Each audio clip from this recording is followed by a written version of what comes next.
স্বাদের নতুন গন্ধে ভরা আমের দিনে মিষ্টি ছড়া। এই চম্পাতে জাদুতে আজ মিষ্টিতে হবে মনটা সেরা। নমস্কার বন্ধুরা, আপনাদের খুব কাছের ছেলে কলিকাবার রান্নাবান্না তরফ থেকে আমাদের স্বাগত। পাকা আমের একটা নতুন রেসিপি নিয়ে আমরা হাজির হয়েছি, যার স্বাদ খুবই ভালো। এর মধ্যে ছোট ছোট কিছু টিপস আছে, সেই টিপসগুলি জানতে হলে ভিডিওটিতে শেষ পর্যন্ত আমাদের সাথে থাকুন। চলুন রান্নাটি শুরু করা যাক। ক্ষীর চম্পার জন্য এখন আমি আমগুলো সব কেটে নেব। বন্ধুরা, কড়াইতে এখন আমি দুধটা ঢেলে নেব। এখানে 1 লিটারের মতো দুধ আছে। বন্ধুরা, আমগুলোর আমার খোসা ছাড়ানো হয়ে গেছে।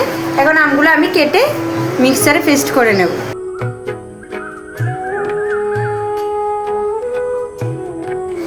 এখানে একটা ছোট্ট টিপস, আপনাদের কাছে যদি ছানা কাটার পাউডার না থাকে তখন আপনারা পাতিলেবু দিয়েও ছানাটা কেটে নিতে পারেন।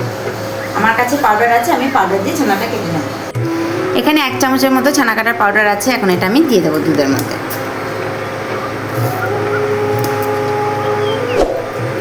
আমগুলো এখন আমি পেস্ট করে নেব। বন্ধুরা দেখুন, দুধটা কি সুন্দর ছানা কাটা হয়ে গেছে।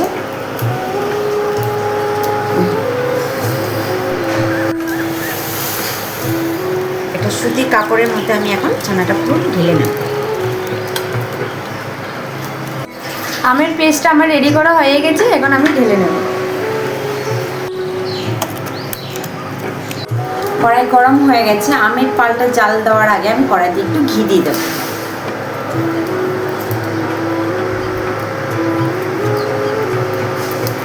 নামমাত্র ঘি দিয়েছি, এটা চতুর্দিকে আমি এখন ছড়িয়ে দেবো।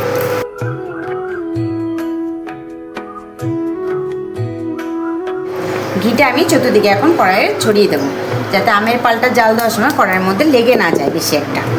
এখানে একটা ছোট্ট টিপস, আমের মধ্যে যে আর্দ্রতা ভাবটা আছে, এটা জাল দিয়ে নিলে আর্দ্রতা ভাবটা কমে যাবে।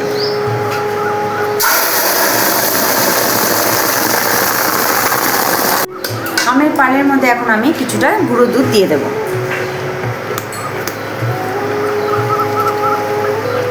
3 চামচের মতো গুঁড়ো দুধ এখন আমি দিয়ে দিচ্ছি। আমের পাল হয়ে গেছে, এখন আমি নামিয়ে নেব।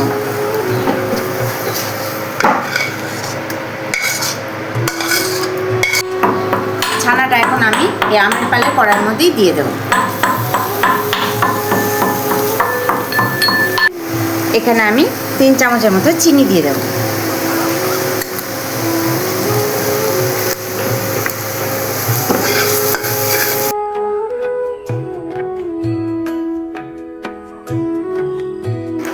ক্ষীর চম্পার জন্য আমি এখানে 1 বাটি পাকা আমের পাল দিয়ে দিচ্ছি।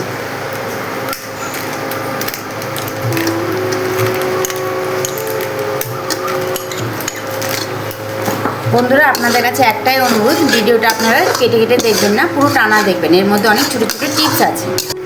এখানে অল্প এলাচি গুঁড়ো আছে, আমি এখন দিয়ে দেবো। ছানার মধ্যে কিছুটা এখন আমি গুঁড়ো দুধ দিয়ে দেবো।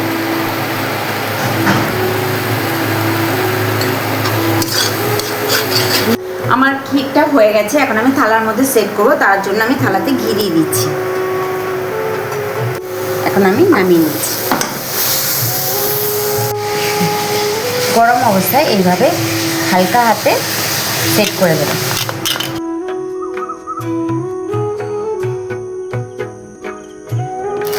এর উপরে কিছুটা আমি পেস্তা কুচি আমি ছড়িয়ে দেব।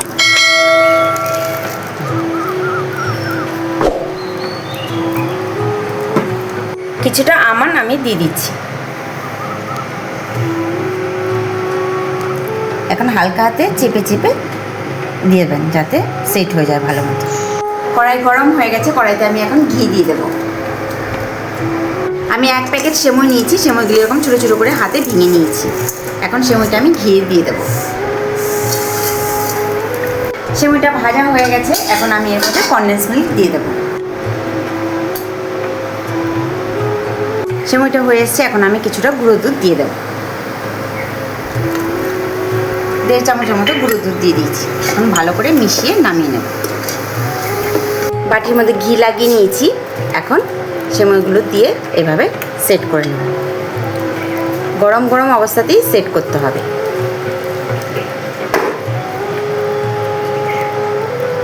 এখন আমি এর মাঝখানে আমের পাল দিয়ে দেবো অল্প অল্প করে। এভাবে আমি আরেকটা করে নিচ্ছি। ক্ষীর চম্পার মধ্যে আমি একটা একটা করে এখন কিশমিশটা দিয়ে দেবো।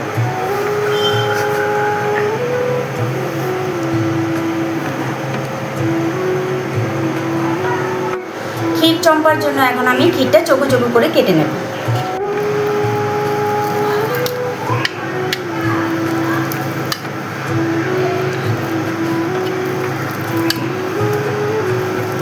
দেখুন ক্ষীরটা কি সুন্দর সেট হয়েছে, খুব সুন্দর হয়েছে।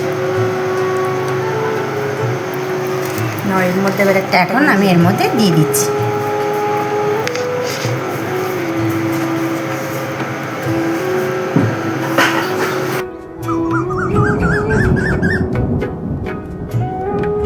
এভাবে ভালোবাসা আর সহযোগিতা দিয়ে আমাদের পাশে থাকবেন, যাতে আগামীতে আমরা আরও নতুন নতুন রেসিপি নিয়ে আপনাদের সামনে হাজির হতে পারি। দেখুন বন্ধুরা, আমাদের ক্ষীর চম্পা একদম রেডি। কি সুন্দর লাগছে দেখুন।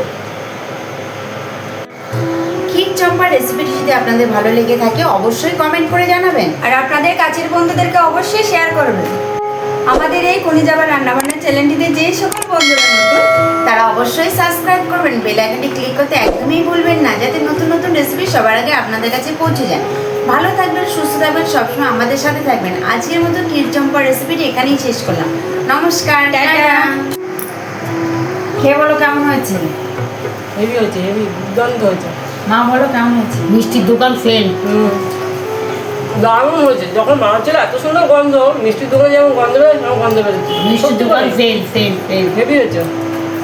বন্ধুরা আপনারা এইভাবে বানিয়ে দেখবেন, আমি যেভাবে স্টেপ বাই স্টেপ করেছি ওইভাবেই করবেন, তাহলে পারফেক্ট আসবে। আর বাড়ির ছোট থেকে বড় সবারই খুব ভালো লাগবে। দারুণ হয়েছে। নমস্কার, টাটা।